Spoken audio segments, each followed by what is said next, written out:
الحمد لله رب العالمين نحمده ونستعينه ونؤمن به ونتوكل عليه ونعوذ بالله من شرور أنفسنا ومن سيئات أعمالنا من يهده الله فلا مضل له ومن يضلل فلن تجد له وليا مرشدا اللهم صل على محمد وعلى آل محمد كما صليت على إبراهيم وعلى آل إبراهيم إنك حميد مجيد اللهم بارك على محمد وعلى آل محمد كما باركت على إبراهيم وعلى آل إبراهيم إنك حميد مجيد أما بعد فإن خير الحديث كتاب الله وخير الهدي هدي محمد صلى الله عليه وسلم وشر الأمور محدثاتها وكل محدثة بدعة وكل بدعة ضلالة وكل ضلالة في النار يا أيها الذين آمنوا اتقوا الله حق تقاته ولا تموتن إلا وأنتم مسلمون. സ്നേഹമുള്ള സത്യവിശ്വാസികളെ വിശ്വാസിനികളെ ലോകരക്ഷിതാവും പ്രപഞ്ചങ്ങളുടെ പരിപാലകനുമായ അല്ലാഹുവിന്റെ ആജ്ഞകളും നിർദ്ദേശങ്ങളും ജീവിതത്തിന്റെ എല്ലാ മേഖലകളിലും പാലിക്കണമെന്ന് ഉണർത്തുകയാണ്, ഓർമ്മപ്പെടുത്തുകയാണ്. റഹ്മാനായ റബ്ബ് നമ്മുടെ ഈ കൂടിച്ചേരൽ ഉഖ്റവിയായ ലോകത്തേറെ നന്മകൾ ലഭിക്കുന്ന അമലുകളിൽ ഉൾപ്പെടുത്തി അനുഗ്രഹിക്കുമാറാകട്ടെ. പ്രിയപ്പെട്ട സത്യവിശ്വാസികളെ, ഒരു ദുആ വസിയത്തുണ്ട്. നമ്മുടെയൊക്കെ ഈ പള്ളിയുമായി ബന്ധപ്പെട്ട് പ്രവർത്തിച്ചിരുന്ന അഷ്റഫ് സാഹിബ് ഇന്ന് നമുക്ക് പള്ളിയിലൊന്നും വരാൻ കഴിയാത്ത അത്രയും വലിയൊരു വിഷമാവസ്ഥയിൽ, ഒരു രോഗാവസ്ഥയിൽ അദ്ദേഹം കഴിഞ്ഞുകൂടുകയാണ്. റഹ്മാനായ റബ്ബ് അദ്ദേഹത്തിന് എത്രയും പെട്ടെന്ന് ശിഫാഉൻ ആജിൽ പ്രദാനം ചെയ്യുമാറാവട്ടെ. പ്രിയപ്പെട്ടവരെ, നമ്മളെ സംബന്ധിച്ചിടത്തോളം ഇങ്ങനെ ഒരു പ്രാർത്ഥനയ്ക്ക് നമുക്ക് ഒരു സാഹചര്യം ഉണ്ടാകുന്നത് അള്ളാഹുവിന്റെ ദീനൊക്കെ അനുസരിച്ച് ജീവിക്കുകയും അതിന്റെ മസ്ജിദൊക്കെ ബന്ധപ്പെട്ട് പ്രവർത്തിക്കുകയും ചെയ്യുമ്പോഴാണ് ആളുകൾ പ്രത്യേകം എടുത്തു പറയുന്നത്, ഉസ്താദെ നിങ്ങൾ ഖുതുബയിലൊന്ന് അദ്ദേഹത്തിന് വേണ്ടി പ്രാർത്ഥിക്കണം എന്നുള്ളത്. അപ്പൊ അതിൽ നമുക്ക് വലിയൊരു പാഠമുണ്ട്. രണ്ടാമത്തെ കാര്യം എന്ന് പറയുന്നത്, അദ്ദേഹത്തിന്റെ ഒരു രോഗാവസ്ഥ മുൻനിർത്തിയിട്ട് പറയുകയാണ്, പ്രിയപ്പെട്ടവരെ, അല്ലാഹു സുബ്ഹാനഹു തആല ഏറ്റവും കൂടുതൽ പരീക്ഷിക്കുന്നത് അവന് ഇഷ്ടപ്പെട്ട വ്യക്തികളെയാണ്.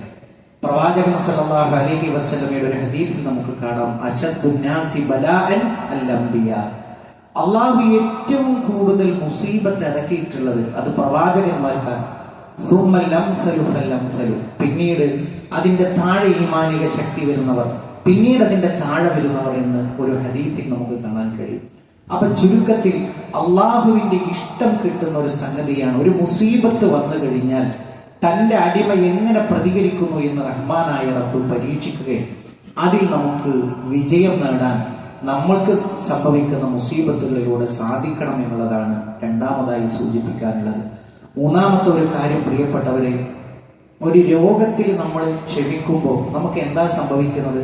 ക്ഷമിക്കുക എന്ന് പറഞ്ഞാൽ അള്ളാഹു നമുക്ക് ആ മുസീബത്തിലൂടെ ഒരു ഖൈർ ഉദ്ദേശിച്ചിട്ടുണ്ട്.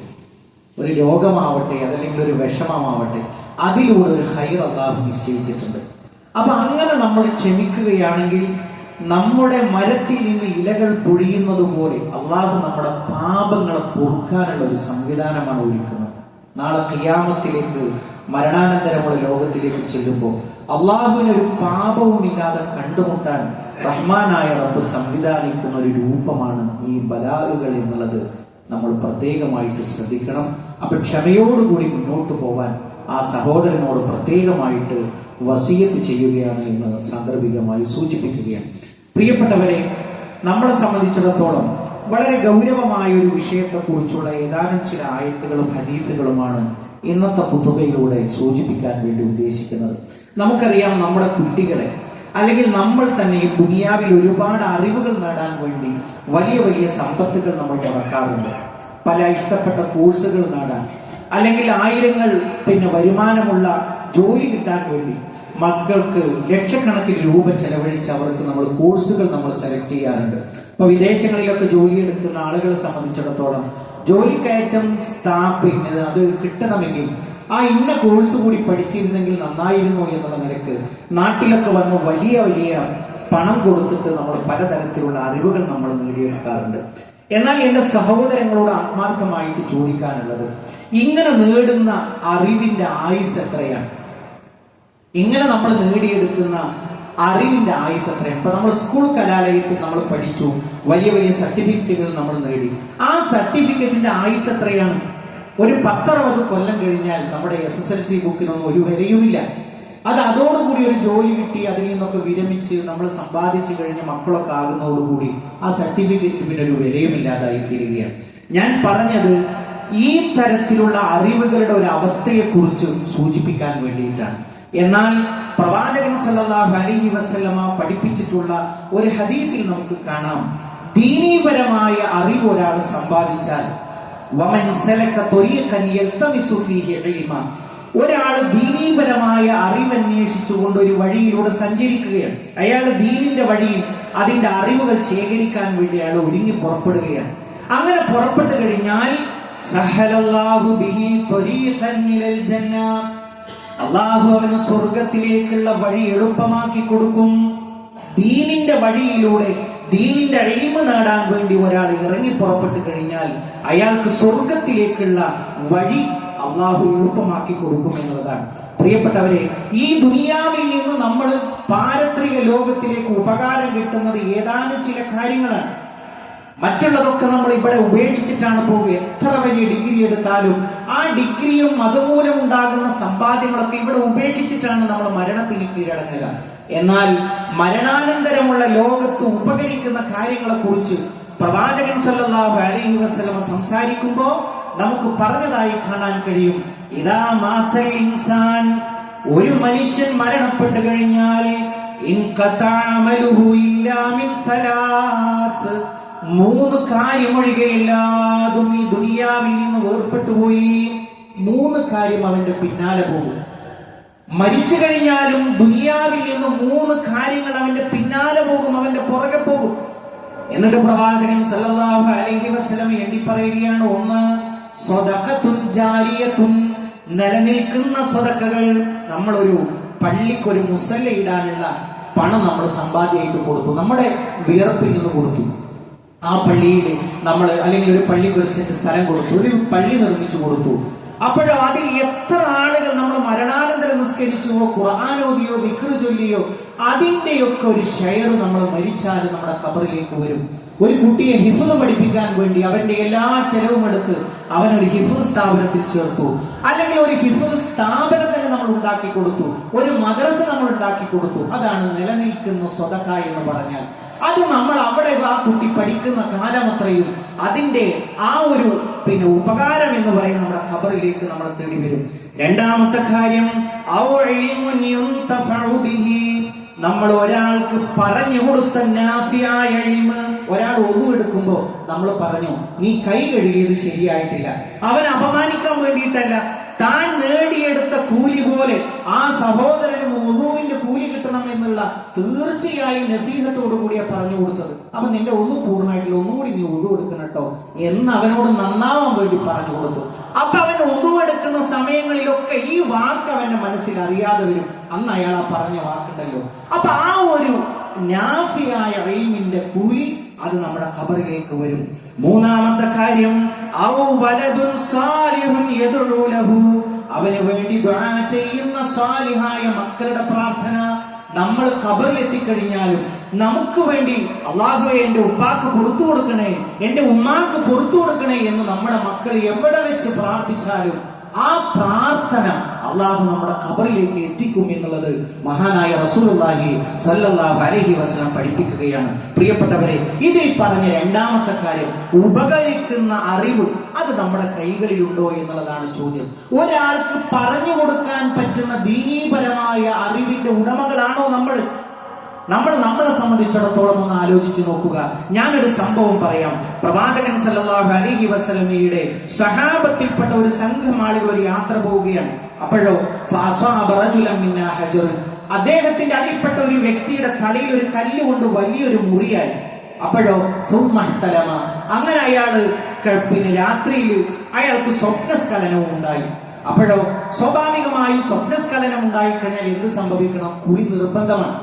അപ്പൊ ഈ വ്യക്തി സഹാബി വര്യൻ തന്റെ കൂട്ടാളികളോട് ചോദിച്ചു, ഫസഅല സഹാബുഹു ഹൽ തജിദൂന ലി റുഖ്സത്തുൻ ഫി തയമ്മും, എനിക്ക് തയമ്മും ചെയ്യാനുള്ള വല്ല ഇളവും നിങ്ങൾ കാണുന്നുണ്ടോ? നിങ്ങൾക്ക് അറിയോ? എനിക്ക് തയമ്മും ചെയ്താൽ മതിയോ? കാരണം തലയിൽ എന്തുണ്ട്? വലിയൊരു മുറിവുണ്ട്. ആ മുറിവിൽ വെള്ളം തട്ടാൻ പാടില്ല. അപ്പോഴോ കുളിക്കാതെ തയമ്മും ചെയ്താൽ മതിയാകുമോ എന്ന് തന്റെ കൂട്ടാളികളോടും ചോദിച്ചു. അപ്പോഴോ കൂട്ടാളികളായ സഹാബികൾ പറഞ്ഞു, താങ്കൾക്ക് വെള്ളം ഉപയോഗിക്കാൻ കഴിയുമല്ലോ, അപ്പൊ അതുകൊണ്ട് തന്നെ താങ്കൾക്ക് തയമ്മും ചെയ്യാൻ പാടില്ല. അങ്ങനെ അദ്ദേഹം ചെയ്തു. എന്തു ചെയ്തു? അദ്ദേഹം കുളിച്ചു. ആ കുളി കാരണമായിട്ട് ഹദീസിൽ നമുക്ക് കാണാം അയാൾ മരണപ്പെട്ടു എന്നുള്ളതാണ്. അങ്ങനെ പ്രവാചകൻ സല്ലല്ലാഹു അലൈഹി വസല്ലമയുടെ യാത്രാനന്തരം ഈ സഹാബികൾ ചെന്നിട്ട് വിവരം പറഞ്ഞു. പ്രവാചകന്റെ മറുപടി എന്താണെന്ന് അറിയാമോ? ഖതലൂഹു ഖതലഹുമുല്ലാഹ്, നിങ്ങൾ അദ്ദേഹത്തെ കൊന്നുകളഞ്ഞു. എന്താ കാര്യം? നിങ്ങൾ അദ്ദേഹത്തിന്റെ മരണത്തിലേക്ക് നയിക്കുന്ന ഒരു സംഗതിയാണ് അദ്ദേഹത്തിന് ഉപദേശിച്ചു കൊടുത്തത്. വെള്ളം തട്ടാൻ കഴിയില്ല. സാധാരണഗതിയിൽ എന്ത് ചെയ്താൽ മതി? പ്രവാചകൻ പഠിപ്പിച്ചു കൊടുക്കുകയാണ്. ആ മുറിക്കുമേലെ ഒരു ബാൻഡേജ് കെട്ടിയിട്ട്, അതല്ലെങ്കിൽ ഒരു തുണി കെട്ടിയിട്ട് ബാക്കി ഭാഗം വെള്ളം ഒഴിച്ചാൽ പോരായിരുന്നു എന്ന് പ്രവാചകൻ സല്ലല്ലാഹു അലൈഹി വസല്ലമ പഠിപ്പിച്ചു കൊടുക്കുകയാണ്. പ്രിയപ്പെട്ടവരെ, നമ്മളെ സംബന്ധിച്ചിടത്തോളം പല ആളുകളോടും നമ്മളോടുള്ള ദീനീപരമായ ആ മഹബത്ത് കാരണം ഇന്നത് ചെയ്യാൻ പറ്റുമോ, ഇന്നത് ചെയ്യാൻ പറ്റില്ലേ എന്നൊക്കെ നമ്മളോട് സംശയം ചോദിക്കാറുണ്ട്. നമ്മളെ സംബന്ധിച്ചിടത്തോളം നമുക്ക് എന്തു മറുപടിയാണ് ഇതിൽ നൽകാനുള്ളത്?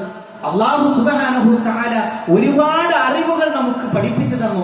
ആ അറിവിന്റെ കൂട്ടത്തിൽ ഖബറിലേക്ക് കൊണ്ടുപോകാൻ പറ്റുന്ന അറിവാണ് ദീനീപരമായ അറിവ് എന്ന് പറഞ്ഞു.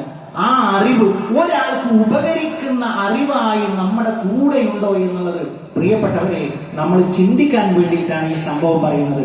എല്ലാ പ്രഭാതമാകുമ്പോഴും അല്ലാഹുവിന്റെ റസൂൽ സല്ലല്ലാഹു അലൈഹി വസല്ലം പ്രാർത്ഥിക്കാറുണ്ട് എന്നാണ്. എന്താ പ്രാർത്ഥന എന്നറിയാമോ? അല്ലാഹുമ്മ ഇന്നി അസ്അലുക ഇൽമൻ നാഫിഅ, അല്ലാഹുവേ നാഫിആയ ഇൽമിനെ നിന്നോട് ചോദിക്കുന്നു. വരിസ്ഖൻ ത്വയ്യിബ, അല്ലാഹുവേ ഹലാലായ ഭക്ഷണത്തെ നിന്നോട് ചോദിക്കുന്നു. വഅമലൻ മുതഖബ്ബല, അല്ലാഹുവേ ഖബൂൽ ചെയ്യുന്ന അമലിനെ നിന്നോട് ചോദിക്കുന്നു. സ്ഥിരമായി അല്ലാഹുവിന്റെ റസൂൽ സല്ലല്ലാഹു അലൈഹി വസല്ലമ 3 കാര്യങ്ങൾ എല്ലാ പ്രഭാതത്തിലും റഹ്മാനായ റബ്ബിനോട് ചോദിക്കാറുണ്ട് എന്നതാണ്. അതിൽ ഒന്നാമത്തെ കാര്യം അല്ലാഹുവേ നാഫിആയ ഇൽമ്. എന്താ നാഫിആയ ഇൽമ്? തനിക്കും പ്രയോജനമുണ്ട്, ആ അറിവ് കൊണ്ട് മറ്റൊരാൾക്കും പ്രയോജനമുണ്ട്. അങ്ങനത്തെ ഇൽമ് അത് ഉറപ്പാണ്. നിസ്കാരത്തിൽ എത്ര റക്അത്താണ് ളുഹർ, അത് ഉറപ്പാണ്. ഒരാളോട് പറഞ്ഞു കൊടുക്കാൻ തക്ക ധൈര്യമുണ്ട് ആ അറിവിന്. അങ്ങനത്തെ അറിവാണ് ദീനീപരമായ വിഷയത്തിൽ നമുക്ക് വേണ്ടത്. രണ്ടാമത് പ്രവാചകൻ സല്ലല്ലാഹു അലൈഹി വസല്ലം ദുആ ചെയ്തത് ഹലാലായ ഭക്ഷണം. ഒരാളുടേത് മോഷ്ടിച്ചതല്ല, മറ്റൊരാളുടെ വിയർപ്പല്ല, അവനവന്റെ വിയർപ്പ്. അല്ലാഹുവേ എനിക്ക് ഹലാലായ ഭക്ഷണം നൽകണേ. മൂന്നാമത്തെ കാര്യം എന്താണ്? അല്ലാഹുവേ ഞാൻ ചെയ്യുന്ന അമലുകളൊക്കെയും നീ കബൂൽ ചെയ്യണേ എന്ന് പ്രവാചകൻ സല്ലല്ലാഹു അലൈഹി വസല്ലമ സ്ഥിരമായി പ്രാർത്ഥിക്കാറുണ്ട് എന്നുള്ളതാണ്. പ്രിയപ്പെട്ടവരെ, നമ്മുടെ മുൻഗാമികളായിട്ടുള്ള ആളുകൾ അറിവിന്റെ വിഷയത്തിൽ എപ്രകാരം പ്രവർത്തിച്ചിരുന്നു എന്നുള്ളത് സൂചിപ്പിക്കാൻ വേണ്ടി, നമുക്ക് പഠിക്കാൻ വേണ്ടി ഒരു ഹദീസ് നമ്മൾ ഇവിടെ പറയുകയാണ്. മഹദിയായ ഉമ്മു ഹബീബ റളിയല്ലാഹു അൻഹ പറയുകയാണ്, തഖൂലു സമയത്തു റസൂലുള്ളാഹി സ്വല്ലല്ലാഹു അലൈഹി വസല്ലമ യഖൂൽ, പ്രവാചകൻ സല്ലല്ലാഹു അലൈഹി വസല്ലം പറയുന്നത് ഞാൻ കേട്ടു. മൻ സല്ലാ 12 റകഅതൻ ഫീ യൗമിൻ വലൈല, രാത്രിയും പകലുമായി ഒരാൾ 12 റകഅത്ത് നമസ്കരിച്ചാൽ, ഏതാ 12 റകഅത്ത്? സുബ്ഹിന് മുമ്പ് 2 റകഅത്ത്, അതേപോലെ തന്നെ ളുഹറിന് മുമ്പ് 4 റകഅത്ത്, ളുഹറിന് ശേഷം 2 റകഅത്ത്, അതേപോലെ തന്നെ മഗ്രിബിന് ശേഷം 2 റകഅത്ത്, ഇശാ നമസ്കാരത്തിന് ശേഷം 2 റകഅത്ത്. അങ്ങനെ ഒരാൾ രാത്രിയും പകലുമായി 12 റകഅത്ത് നമസ്കരിച്ചാൽ അയാൾക്ക് സ്വർഗത്തിൽ ഒരു വീടുണ്ടാക്കി കൊടുക്കുന്നതാണ്. അള്ളാഹു ഒരാൾ ദായിമായി 12 റക്അത്ത് ഒരാൾ വിടാതെ എല്ലാ ദിവസവും രാത്രിയും പകലുമായിട്ട് അയാൾ നിസ്കരിക്കുന്നു. എപ്പോഴാ രാത്രി വരുന്നത്? സുബഹിന്റെ സമയത്ത്, ഇശാഇന്റെ സമയത്ത്. എപ്പോഴാ പകല്? ളുഹറിന്റെയും മഗ്രിബിന്റെയും സമയത്ത് വരുന്ന ആ ഒരു നമസ്കാരങ്ങൾ. ഇതാണ് രാവും പകലും എന്നതുകൊണ്ട് ഉദ്ദേശിച്ചത്. അപ്പൊ ഒരാൾ അത് നമസ്കരിക്കുകയാണെങ്കിൽ സ്വർഗത്തിൽ അദ്ദേഹത്തിന് ഒരു വീടുണ്ട്. ഖാലത്തു ഉമ്മു ഹബീബ എന്ന മഹദി റളിയല്ലാഹു അൻഹ പറയുകയാണ്, ഫമാ തറക്തുഹുന്ന മുൻദു സമഅതുഹുന്ന മിൻ റസൂലില്ലാഹി സ്വല്ലല്ലാഹു അലൈഹി വസല്ലം. അല്ലാഹുവിന്റെ റസൂലിൽ നിന്ന് ഞാൻ അത് കേട്ടതിന് ശേഷം ആ 12 റക്അത്ത് ഞാൻ വിട്ടിട്ടില്ല, ഉപേക്ഷിച്ചിട്ടില്ല. നോക്കൂ, ആ മഹദിയുടെ ഒരു താല്പര്യം തീർന്നില്ല. വഖാല അംബസ റളിയല്ലാഹു അൻഹു പറയുകയാണ്, ഫമാ തറക്തുഹുന്ന മുൻദു സമഅതുഹുന്ന മിൻ ഉമ്മി ഹബീബ. ഉമ്മു ഹബീബ റളിയല്ലാഹു അൻഹ ആ മഹദി ഇത് പഠിപ്പിച്ചു തന്നതിന് ശേഷം ഞാനും ഇത് കേട്ടത് മുതൽ ആ 12 റക്അത്ത് ജീവിതത്തിൽ ഞാൻ ഉപേക്ഷിച്ചിട്ടില്ല. വഖാല അംറു ബിൻ ഔസ് റളിയല്ലാഹു അൻഹു പറയുകയാണ്, മാ തറക്തുഹുന്ന മുൻദു സമഅതുഹുന്ന മിൻ അംബസ റളിയല്ലാഹു അൻഹുവിൽ നിന്ന് ഈ 12 റക്അത്തിനെ കുറിച്ച് കേട്ടതിന് ശേഷം ഞാൻ ജീവിതത്തിൽ അത് വിട്ടേച്ചു പോയിട്ടില്ല. വഖാല നുഅ്മാൻ ബിൻ സാലിം റളിയല്ലാഹു അൻഹു പറയുകയാണ്, മാ തറക്തുഹുന്ന മുൻദു സമഅതുഹുന്ന മിൻ അംർ ബിൻ ഔസിൽ നിന്ന് ഈ ഒരു ഹദീസ് കേട്ടതിന് ശേഷം ആ 12 റക്അത്ത് ഞാൻ ജീവിതത്തിൽ ഉപേക്ഷ വരുത്തിയിട്ടില്ല. നിങ്ങൾ നോക്കൂ, നാഫിയായ ഇൽമ് എങ്ങനെ നേടണം എന്നുള്ളതാണ് ഈ ഹദീസ് നമ്മളെ പഠിപ്പിക്കുന്നത്.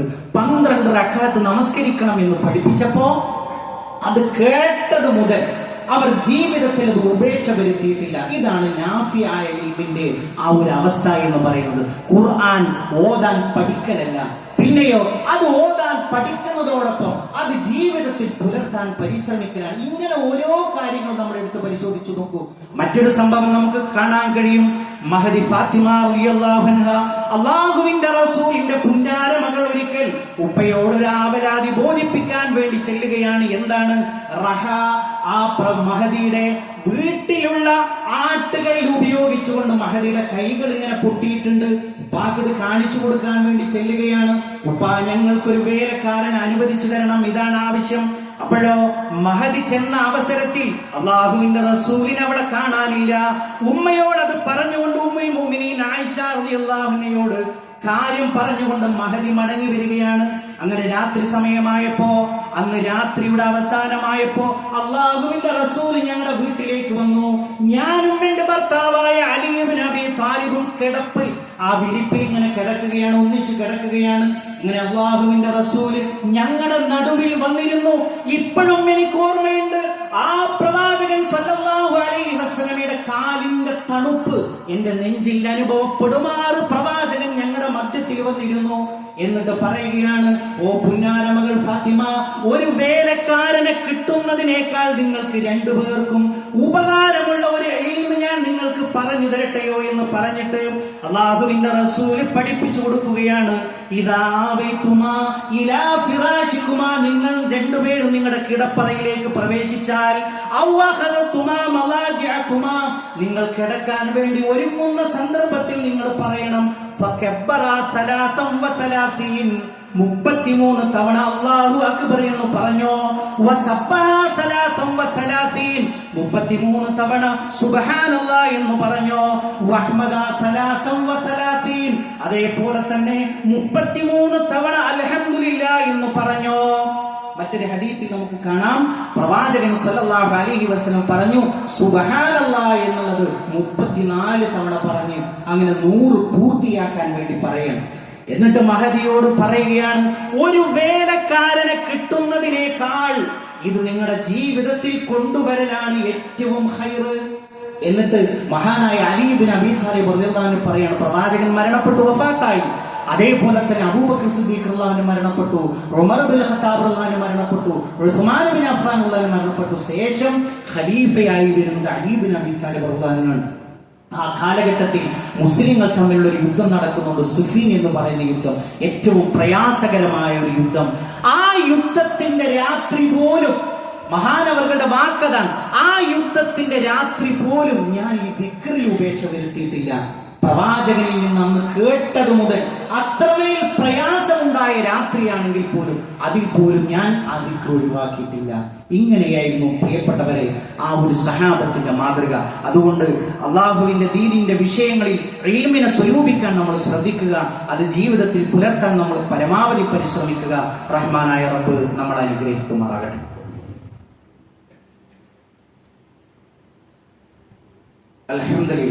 അൽഹംദുലില്ലാഹി റബ്ബിൽ ആലമീൻ വസ്സലാത്തു വസ്സലാമു അലാ റസൂലിൽ അമീൻ നബിയിനാ വഹബീബിനാ മുഹമ്മദിൻ സല്ലല്ലാഹു അലൈഹി വസല്ലം വഅലാ ആലിഹി വസഹ്ബിഹി അജ്മഈൻ അമ്മാ ബഅദ്. പ്രിയപ്പെട്ട സത്യവിശ്വാസികളെ, വിശ്വാസിനികളെ, ഒരിക്കൽ കൂടി അള്ളാഹുവിന്റെ ആജ്ഞാ നിർദ്ദേശങ്ങൾ ജീവിതത്തിന്റെ എല്ലാ മേഖലകളിലും പാലിക്കണമെന്ന് ഉണർത്തുകയാണ്, ഓർമ്മപ്പെടുത്തുകയാണ്. പ്രിയപ്പെട്ടവരെ, അല്ലാഹു സുബ്ഹാനഹു തആല ദിവസങ്ങളിൽ വെച്ച് ഏറ്റവും പരിശുദ്ധമാക്കിയിട്ടുള്ള, പ്രത്യേകമാക്കിയിട്ടുള്ള, ശ്രേഷ്ഠത നൽകിയിട്ടുള്ള ഒരു ദിവസമാണ് വെള്ളിയാഴ്ച ദിവസം. ആ വെള്ളിയാഴ്ച ദിവസത്തെ സംബന്ധിച്ചിടത്തോളം ഒരു വിശ്വാസിക്ക് ഒരുപാട് അദബുകൾ പഠിപ്പിക്കപ്പെട്ടിട്ടുണ്ട്. അതിൽ ഒന്നാമത്തെ കാര്യം എന്ന് പറയുന്നത് വെള്ളിയാഴ്ച ഓരോ സത്യവിശ്വാസിയും ജുമുഅക്ക് വേണ്ടി പ്രധാനപ്പെട്ട ഒരു ചടങ്ങാണത്. ആ ഒരു ജുമുഅക്ക് വേണ്ടി അവൻ കുളിക്കണം, അതേപോലെ തന്നെ നല്ല വസ്ത്രം ധരിക്കണം, അതേപോലെ തന്നെ സുഗന്ധത്തിൽ നിന്ന് അവൻ ഉപയോഗിക്കുകയും വേണം. സ്ത്രീകളെ സംബന്ധിച്ചിടത്തോളം പരപുരുഷന്മാരെ ആകർഷിക്കുന്ന തരത്തിൽ സുഗന്ധം ഉപയോഗിക്കാൻ പാടില്ല. അത് പള്ളിയിലേക്ക് വരുമ്പോൾ മാത്രമല്ല, ഏത് ഘട്ടങ്ങളിലും അവൾ പാലിക്കേണ്ടുന്ന ഒരു മര്യാദയാണ്. മറ്റൊരു കാര്യം എന്ന് പറയുന്നത് പള്ളിയിലേക്ക് നേരത്തെ വരിക എന്നുള്ളതാണ്. നമ്മളൊക്കെ കേട്ടിട്ടുള്ള ഒരു ഹദീസിൽ നമുക്ക് കാണാം, ജുമാ ദിവസം മലക്കുകൾ അബ്വാബിൽ മസ്ജിദിന്റെ വാതിലിൽ നിൽക്കും. എന്നിട്ട് അവർ രേഖപ്പെടുത്താൻ ആരംഭിക്കും. ആദ്യമായിട്ട് വരുന്നവന് ഒരു ഒട്ടകത്തിന് അറുത്ത കൂലിയുണ്ട്, അടുത്തതായി വരുന്നവന് ഒരു പശുവിന് അറുത്ത കൂലിയുണ്ട്, അടുത്തതായി വരുന്നവന് ഒരു ആടിന് അറുത്ത കൂലിയുന്നുണ്ട്, അതേപോലെ തന്നെ പിന്നീട് വരുന്നവന് ഒരു കോഴി അറുത്ത കൂലിയുണ്ട്. അങ്ങനെ പറഞ്ഞിട്ട് പ്രവാചകൻ സല്ലല്ലാഹു അലൈഹി വസല്ലം പഠിപ്പിക്കുകയാണ്, വജലസൽ ഇമാമു അലൽ മിമ്പർ, ഇമാമ മിമ്പറിൽ കയറി കഴിഞ്ഞാൽ മലക്കുകൾ അവരുടെ രേഖ മടക്കി വെക്കും. എന്നിട്ട് അവർ ഖുതുബ കേൾക്കാൻ വേണ്ടി അവർ കാതോർത്തിരിക്കും എന്നുള്ളതാണ്. നമ്മൾ ഇരിക്കുന്ന ഈ ഒരു സദസ്സിന്റെ പ്രത്യേകത, അള്ളാഹുവിന്റെ മലായിക്കത്തുകൾ സാക്ഷ്യം വഹിക്കുന്ന സദസ്സാണ്. ഇവിടെ വന്നിരിക്കുന്ന ഓരോ ആളുകളും ശ്രദ്ധിക്കേണ്ടത്, ഇന്ന് രേഖപ്പെടുത്തപ്പെട്ട രേഖയിൽ ഞാൻ ഏത് രൂപത്തിലാണ് ഉണ്ടാവുക. ജുമുഅക്ക് ശേഷം വന്നവരെ സംബന്ധിച്ചിടത്തോളം പരാമർശമേ ഇല്ല. ഇമാം മിമ്പറിൽ കയറുന്നതിന് മുമ്പ് എത്തുന്നവരുടെ രേഖയാണ് മലക്കുകളുടെ രേഖയിൽ ഉണ്ടാവുക. നമ്മൾ ഓരോരുത്തരും ശ്രദ്ധിക്കേണ്ടെന്ന് ചിന്തിക്കേണ്ടുന്ന ഒരു കാര്യമാണ്. അതേപോലെ തന്നെ പള്ളിയിൽ കയറി കഴിഞ്ഞാൽ മഹാനായ റസൂലുള്ളാഹി സ്വല്ലല്ലാഹു അലൈഹി വസല്ലമ ഒരു സഹാബി വര്യൻ വന്നിട്ട് വെള്ളിയാഴ്ച ദിവസം പ്രവാചകൻ ആ ഒരു മിമ്പറിൽ നിൽക്കുന്ന സമയത്ത് കയറി വരികയാണ്. അദ്ദേഹം വേഗം വന്നിട്ട് അവിടെ ഇരുന്നു. അപ്പൊ പ്രവാചകൻ ചോദിക്കുകയാണ്, ആ റക്അത്തിൽ നിങ്ങൾ 2 റക്അത്ത് നമസ്കരിച്ചുവോ? അദ്ദേഹം പറഞ്ഞില്ല. നീ എഴുന്നേൽക്കുക, 2 റക്അത്ത് നമസ്കരിക്കുക എന്ന്. അപ്പൊ പള്ളിയിൽ പ്രവേശിച്ചു കഴിഞ്ഞാൽ 2 റക്അത്ത് നമ്മൾ നമസ്കരിക്കണം. മറ്റൊരു കാര്യം എന്ന് പറയുന്നത്, ആദ്യം വരുന്നവരാണ് മുന്നോട്ടിരിക്കേണ്ടത്. എന്നാൽ വളരെ ദയനീയം എന്ന് പറയട്ടെ, പള്ളിയുടെ ഒരു അവസ്ഥയിൽ നമുക്കൊക്കെ പറയാവുന്ന ഒരു സംഗതിയുണ്ട്. ഖിയാമത്ത് നാളാകുമ്പോൾ ഇഷ്ടംപോലെ ചന്തമുള്ള പള്ളികൾ ഉണ്ടാകും. അതിൽ ധാരാളക്കണക്കിന് മനുഷ്യന്മാർ തരിച്ചുകൂടും. പക്ഷേ അവർക്കൊന്നും ഒരു ദീനീപരമായ അറിവും ആ പള്ളികളിൽ നിന്ന് കിട്ടുകയില്ല. പള്ളിയിൽ വരുന്ന ആളുകൾ, നമ്മൾ ഇവിടത്തെ പള്ളിയെ കുറിച്ചല്ല ഞാൻ പറയുന്നത്, പള്ളിയിലേക്ക് വരുന്ന ആളുകൾ ആദ്യം നോക്കുന്നത് എവിടെയാണ് ചാരി ഇരിക്കാൻ പറ്റുന്നത്. ചിലപ്പോൾ രോഗികൾ ഉണ്ടാകാം, അള്ളാഹു രോഗികൾക്ക് ശിഫ പ്രദാനം ചെയ്യുമാറാവട്ടെ. ആഫിയത്ത് പൂർണ്ണമായ ആളുകൾ ചിന്തിക്കുന്നത് എന്താണ്? നമുക്ക് അള്ളാഹു നൽകിയിട്ടുള്ള ഏറ്റവും വലിയൊരു അനുഗ്രഹമാണ് യൗമുൽ ജുമുഅ എന്ന് പറയുന്നത്. ആയുസ്സിൽ എണ്ണീട്ടാ തന്നിട്ടുള്ളത്. അടുത്ത ജുമുഅ ഇല്ലാത്ത ആളെ സംബന്ധിച്ചിടത്തോളം ഈ ഒരാഴ്ച നിർണായകമാണ്. അപ്പൊ അയാളെ സംബന്ധിച്ചിടത്തോളം കബൂലാകാൻ വേണ്ടി അയാൾ അത്യുദ്ധാനം ചെയ്യേണ്ട ആളുകളാണ്. പക്ഷെ എവിടെയാണ് സൗകര്യപൂർവ്വം ഒന്ന് വിശ്രമിക്കാൻ കഴിയുക എന്നുള്ളതാണ്. പക്ഷെ അങ്ങനെയല്ല. ജനങ്ങളുടെ ആ വരുന്ന ആളുകൾ ആദ്യം ഒന്നാമത്തെ സഫിലാണ് ഇരിക്കേണ്ടത്. എന്നിട്ടോ ജനങ്ങളുടെ പിരടി മാറ്റിയിട്ട് ചാടിക്കടക്കാൻ പാടില്ല. അള്ളാഹുവിന്റെ റസൂൽ സ്വല്ലല്ലാഹു അലൈഹി വസല്ലമ ഏറ്റവും കൂടുതൽ വിരോധിച്ച ഒരു കാര്യമാണ് ജനങ്ങളുടെ പിരടിയെ വകഞ്ഞു മാറ്റാൻ പാടില്ല എന്നുള്ളത്. മറ്റൊരു കാര്യം എന്ന് പറയുന്നത്, ഇമാം ഖുതുബ നടത്തുമ്പോൾ വളരെ ഗൗരവമായി അത് ശ്രദ്ധിക്കുകയാണ് വേണ്ടത്. പക്ഷെ നമ്മുടെ പള്ളിയിലൊക്കെ കാണുന്ന ഒരു സംഗതി എന്താണ്? നമ്മൾ അടുത്തിരുന്ന് വന്നിരിക്കുമ്പോഴാണ് ആ ഒരു 11 മണിക്ക് ഗൾഫിൽ നിന്ന് വന്ന അടുത്ത സഹോദരനെ കാണുന്നത്. വേഗം സലാം പറയുന്നു. 3 കൊല്ലം 2 കൊല്ലമായിട്ട് ഒപ്പം പഠിച്ചിരുന്ന ആളാണ്. ആ ഒരു സന്തോഷത്തിൽ കൈ കൊടുക്കണം. പ്രിയപ്പെട്ടവരെ, പാടില്ല. നമ്മളൊക്കെ സ്ഥിരമായി കാണുന്ന ഒരു കാഴ്ചയാണ്. കാരണം എന്താണ്? ഒരാള് ഖുതുബ നടക്കുമ്പോ സംസാരിക്കുമ്പോൾ നീ മിണ്ടാതിരിക്കൂ എന്ന് പറഞ്ഞാൽ രണ്ടുപേരുടെയും ഖുതുബ പോയി എന്നുള്ളതാണ്. ഒന്ന് ആലോചിച്ച് നോക്കൂ, എത്ര ഗൗരവമുണ്ട് ആ വിഷയം. എന്നിട്ട് പള്ളി കഴിഞ്ഞതിന് ശേഷം നമുക്ക് സലാം പറയുകയോ ഇഷ്ടംപോലെ സമയമെടുത്ത് കുശലാന്വേഷണം നടത്തുകയോ ഒക്കെ ചെയ്യാം. പക്ഷെ ആ ഒരു കൃത്യമായ ഒരു സമയത്ത് പ്രിയപ്പെട്ടവരെ ഇതൊന്നും പാടില്ല എന്നുള്ളത് പ്രത്യേകമായി സൂചിപ്പിക്കുകയാണ്. മാത്രമല്ല മറ്റൊരു കാര്യം, ധാരാളമായി പ്രാർത്ഥിക്കേണ്ട ഒരു സമയമാണ് ഈ ജുമഅയുടെ സമയം. അള്ളാഹു എന്ത് ചോദിച്ചാലും തരുന്ന ഒരു സമയമുണ്ട് വെള്ളിയാഴ്ചയിൽ. അത് എപ്പോഴാണ് എന്ന് പണ്ഡിതന്മാർക്കിടയിൽ അഭിപ്രായ വ്യത്യാസമുണ്ട്. മഹാനായ ഇബ്നു അബ്ബാസ് റളിയല്ലാഹു അൻഹു പറഞ്ഞത് അത് അസ്ർ നമസ്കാരത്തിന്റെയും അസ്തമനത്തിന്റെയും തൊട്ടു മുമ്പുള്ള സമയമാണ്. അസറിന്റെ ശേഷവും അസ്തമയത്തിന്റെ തൊട്ടു മുമ്പുള്ള സമയം. ആ സമയം വളരെ കുറച്ചേ ഉള്ളൂ. എന്തു ചോദിച്ചാലും അള്ളാഹു ജവാബ് നൽകുന്ന ആഴ്ചയിൽ ഒരു ദിവസമാണ് എന്നുള്ളതാണ്. മറ്റൊരു കാര്യം, സൂറത്തുൽ കഹ്ഫിന്റെ പാരായണമാണ്. അടുത്ത വെള്ളിയാഴ്ച വരെ നമ്മൾ പ്രകാശത്തിലായിരിക്കും. ഈ ഒരു വെള്ളിയാഴ്ച സൂറത്തുൽ കഹ്ഫ് നമ്മൾ പാരായണം ചെയ്താൽ അതുകൊണ്ട് ആ മര്യാദ നമ്മൾ പ്രത്യേകമായി ശ്രദ്ധിക്കണം. മറ്റൊരു കാര്യം എന്ന് പറയുന്നത് അള്ളാഹുവിന്റെ റസൂലിന്റെ പേരിലുള്ള സ്വലാത്താണ്. പ്രവാചകൻ സല്ലല്ലാഹു അലൈഹി വസല്ലം പറഞ്ഞു, മൻ സല്ല അലയ്യ സ്വലാത്തൻ, നിങ്ങൾ എന്റെ പേരിൽ ഒരു സ്വലാത്ത് ചൊല്ലിയാൽ സല്ലല്ലാഹു അലൈഹി അശ്റ, അള്ളാഹു അവന്റെ പേരിൽ 10 സ്വലാത്ത് ചൊല്ലിയതിന്റെ നന്മ രേഖപ്പെടുത്തും എന്നുള്ളതാണ്. സ്വലാത്ത് വർദ്ധിപ്പിക്കാൻ പറ്റുന്ന ഒരു ദിവസമാണ് വെള്ളിയാഴ്ച ദിവസം. അതേപോലെ തന്നെ മറ്റൊരു കാര്യം, പല ആളുകളും ഇവിടെ ഉറങ്ങുന്നതായിട്ട് കാണുന്നു. പ്രിയപ്പെട്ടവരെ, ഒന്നാമത്തെ കാര്യം, ചിലപ്പോൾ വല്ല ശുഗലുകളും ഉണ്ടാകും. അത്യധ്വാനം ചെയ്തിട്ടായിരിക്കും അയാൾ കുടുംബം പോറ്റുന്നത്. അപ്പോഴോ ഇവിടെ വന്ന ചിലപ്പോൾ ഒരു വിശ്രമം കിട്ടുമ്പോൾ ഉറങ്ങിപ്പോവുകയാണ്. അതല്ലാതെ സ്ഥിരമായി ഉറങ്ങുന്ന ആളുകളുടെ ശ്രദ്ധയിലേക്ക് ഞാൻ പറയട്ടെ പ്രിയപ്പെട്ടവരെ, ഇതൊരു ശൈത്താനിയത്താണ്. നമ്മൾ ഒരു നന്മയിലേക്ക് വരുന്നതിനെ തടയാൻ ഏറ്റവും കൂടുതൽ മരണം വരെ പരിശ്രമിക്കുന്നത് പിശാചാണ്. അവൻ ഈ ഖുതുബയുടെ കൂലി കിട്ടാൻ നമ്മളെ സമ്മതിക്കുകയില്ല. അപ്പോഴോ സ്വാഭാവികമായി നമ്മളൊരു മയക്കമിട്ട് തരും. അള്ളാഹുവിന്റെ റസൂൽ സല്ലല്ലാഹു അലൈഹി വസല്ലം പറഞ്ഞത് എന്താണ്? അങ്ങനെ മയക്കം തോന്നുമെങ്കിൽ നിങ്ങൾ സ്ഥലം മാറിയിരിക്കുക. എന്നിട്ടും ഉറക്കം വരുന്നെങ്കിൽ നിങ്ങൾ പോയിട്ട് വുളൂ ചെയ്യണം. പല ആളുകളും ഈ ഉറക്കത്തിന് ശേഷമാണ് നമസ്കരിക്കുന്നത്. ജുമുഅയുടെ ഖുതുബയിൽ മുഴുവൻ ഉറങ്ങിയവന്റെ ഹുക്കം എന്താ പ്രിയപ്പെട്ടവരെ? ഫിഖ് പഠിച്ച നമുക്കറിയാം, ഉറങ്ങിക്കഴിഞ്ഞാൽ വുളൂ മുറിഞ്ഞു. ആ വുളൂ ഇല്ലാതെയാണ് പിന്നീട് എന്ത് ചെയ്യുന്നത്? ഖുതുബക്ക് ശേഷമുള്ള നമസ്കാരം അയാൾ നിർവഹിക്കുന്നത്. എവിടെയാണ് ഖബൂൽ ഉണ്ടാവുക? ആലോചിച്ചു നോക്കണം. ആ ഖുതുബ അവൻ ഇവിടെ പള്ളിയിലുണ്ട് എന്നുള്ളതേ ഉള്ളൂ. അള്ളാഹുവിന്റെ അടുക്കൽ ആ രേഖ തന്നെ ഇല്ല എന്ന് പറയുമ്പോൾ എന്തൊരു കഷ്ടമാണ്. സാന്നിധ്യമുണ്ട്, അള്ളാഹ്ക്ക് വേണ്ട എന്ന് പറയുന്നത് വല്ലാത്തൊരു ദുരന്തമാണ് എന്നുള്ളത് സ്വാഭാവികമായിട്ട് നമ്മൾ മനസ്സിലെത്തുക. അതോടൊപ്പം പ്രിയപ്പെട്ടവരെ, അള്ളാഹുവിന്റെ റസൂൽ സല്ലല്ലാഹു അലൈഹി വസല്ലം പറഞ്ഞു, ആദം നബിയെ പടച്ചത്, അതേപോലെ തന്നെ ഈ ദുനിയാവിലേക്ക് പറഞ്ഞയച്ചത് ഖിയാമത്ത് നാൾ സംഭവിക്കുന്നതും വെള്ളിയാഴ്ച ദിവസമാണ്. അത്രമേൽ പ്രാധാന്യമുള്ള ഒരു ദിവസത്തിനെ നമ്മൾ പ്രത്യേകമായി ആ ഒരു ചിട്ടയിൽ തന്നെ മുന്നോട്ട് കൊണ്ടുവരാൻ, അങ്ങനെ തന്നെ നമ്മൾ അതിനെ ശ്രദ്ധിക്കാൻ വേണ്ടി നമ്മൾ പ്രത്യേകമായി ഗൗരവത്തോടു കൂടി അതിനെ സൂക്ഷിക്കുക. റഹ്മാനായ റബ്ബ് നമ്മൾ അനുഗ്രഹിക്കുമാറാകട്ടെ. അതേപോലെ തന്നെ ഒരു പ്രധാനപ്പെട്ട ഒരു കാര്യം എന്ന് പറയുന്നത്, നമ്മൾ കഴിഞ്ഞ ഖുതുബയിൽ സൂചിപ്പിച്ചിരുന്നു, നമ്മുടെ മക്കൾക്ക് വെക്കേഷനാണ്. അപ്പൊ അവർക്ക് ദീന് പറഞ്ഞു കൊടുക്കാൻ നമ്മുടെ പള്ളി കേന്ദ്രീകരിച്ചുകൊണ്ട് ഒരു സംവിധാനം ആരംഭിക്കുകയാണ്. എല്ലാ ശനിയാഴ്ചയും അവർക്ക് അതിനുള്ള സൗകര്യം ഇവിടെ ഏർപ്പെടുത്തുന്നുണ്ട്. അപ്പൊ അതിന്റെ വിശദമായ വിവരങ്ങൾ നമ്മുടെ ബന്ധപ്പെട്ട പള്ളി ഭാരവാഹികളുമായിട്ട് ബന്ധപ്പെട്ടാൽ നിങ്ങൾക്ക് കിട്ടും. 8ാം ക്ലാസ് മുതൽ ഡിഗ്രി തലം വരെയുള്ള കുട്ടികൾക്ക് ദീന് പറഞ്ഞു കൊടുക്കാനുള്ള ഒരു വ്യവസ്ഥാപിതമായിട്ടുള്ള ഒരു സംവിധാനമാണ് നമ്മൾ അതിലൂടെ ഉദ്ദേശിക്കുന്നത്. ആ കാര്യം പരമാവധി പ്രയോജനപ്പെടുത്തണമെന്ന് ഓർമ്മപ്പെടുത്തുകയാണ് റഹ്മാനായ റബ്ബ്. ഈ ലോകത്തും വിജയം വരിക്കുന്ന മുഅ്മിനീങ്ങളിൽ മുത്തഖീങ്ങളിൽ നമ്മളെ എല്ലാവരെയും ഉൾപ്പെടുത്തി അനുഗ്രഹിക്കുമാറാകട്ടെ. ഇതേപോലെ അവരുടെ ജന്നാത്തുൽ ഫിർദൗസിൽ ഒരുമിച്ചിരിക്കാനുള്ള ഭാഗ്യം നൽകിയ അല്ലാഹു നമ്മൾ ഓരോരുത്തരെയും അനുഗ്രഹിക്കുമാറാകട്ടെ.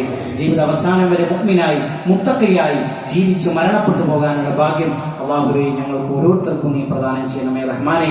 അല്ലാഹുവേ, ഞങ്ങളുടെ കൂട്ടത്തിൽ രോഗങ്ങളെ കൊണ്ട്, മാറാവേദനകളെ കൊണ്ട് കഷ്ടപ്പെടുന്ന ഒട്ടനവധി ഞങ്ങളുടെ സഹോദരന്മാരുണ്ട്. അല്ലാഹുവേ, എല്ലാവർക്കും മാനസികവും ശാരീരികവുമായ ശിഫ നീ പ്രദാനം ചെയ്യണമേ റഹ്മാനെ. അല്ലാഹുവേ, ഞങ്ങളുടെ കുടുംബ ജീവിതത്തിൽ സന്തോഷത്തെ നീ പ്രദാനം ചെയ്യണമേ റഹ്മാനെ. സ്വാലിഹായ മക്കളെ ഞങ്ങൾക്ക് നീ പ്രദാനം ചെയ്യണമേ റഹ്മാനെ. അല്ലാഹുവേ, ഞങ്ങളുടെ മാതാപിതാക്കൾക്ക് നീ പുറത്തു കൊടുക്കണമേ റഹ്മാനെ. അല്ലാഹുമ്മ ഗ്ഫിർ ലിൽ മുഅ്മിനീന വൽ മുഅ്മിനാത്ത് വൽ മുസ്ലിമീന വൽ മുസ്ലിമാത്ത് അൽ അഹ്യാഇ മിൻഹും വൽ അംവാത്ത് ഇന്നക മുജീബുദ് ദഅവാതി യാ ഖാദിയൽ ഹജാത്ത്. അല്ലാഹുമ്മ അജിർനാ മിനൻ നാർ, اللهم اجرنا من النار. اللهم ربنا تقبل منا انك انت السميع العليم وتب علينا إنك أنت التواب الرحيم. آمين آمين برحمتك يا أرحم الراحمين. اللهم صل على محمد.